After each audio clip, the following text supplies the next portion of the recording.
తగిలే రాళ్ళని పునాది చేసి ఎదగాలని, తరిమే వాళ్ళని హితులుగా తలచి ముందుకెళ్ళాలని,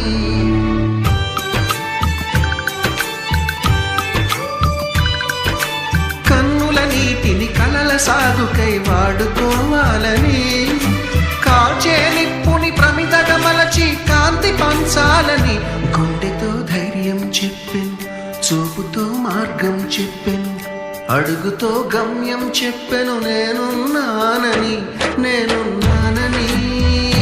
నీకేం కాదని, నిన్నటి రాతని మార్చేస్తానని.